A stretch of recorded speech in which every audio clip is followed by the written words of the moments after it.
bring new work chinhu ndakachibata kuti dzvi kwete zvekufungidzira. Hazviperi mushe sezvamabva kunzwa apa.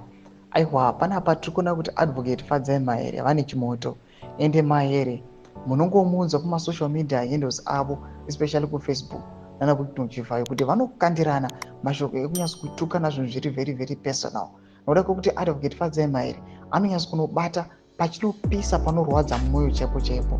Panapa toona kuti advocate Fadzai Mahere arikuya achiti aiwa tava neanniversary after the leaked audio aiwa yana Chivhayo nekunzi yakachibata kuti G nekuti kudii yakazoita kuti his allies in my business partners vakaita sana Mike Chimombe nana Moses Mpofu muri kuona kuti zvakazoita kuti vazoenda behind the bars vazosungwa nokuti subscribe or like on the bell icon. Panapa topinda pahindu yaMahere amudanyira chiti June 2025 marks the first anniversary of the groundbreaking G voice note. The son agara anovharisa but zvanhasi zvekuvhura kambani yecancer treatment equipment pahotera hatina zera nayo.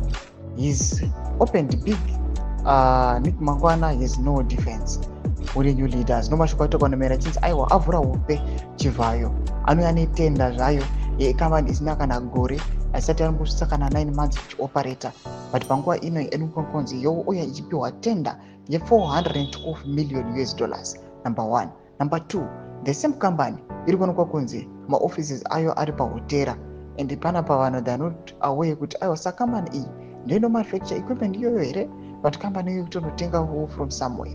Mashoko ari kuda panguva ino Mahere pari kuti tichimaka anniversary paG voice note yakaonekwa kunzi aiwa ivoice note yakaexposa corruption but corruption iyoyo yeG voice note iri dori nani pane yazouya ichivhurwa panguva ino muna June again 2025 after a year of the G voice note achiti aiwa this tenda manyama rinoyana Chivhayo asati rakamboitika pasi rose. Pinda comment section medu mbotodza mafunguro enyu muri kudiwa pamusoro pechitiko ichi. Aiwa pinda comment section medu musana subscribe or like.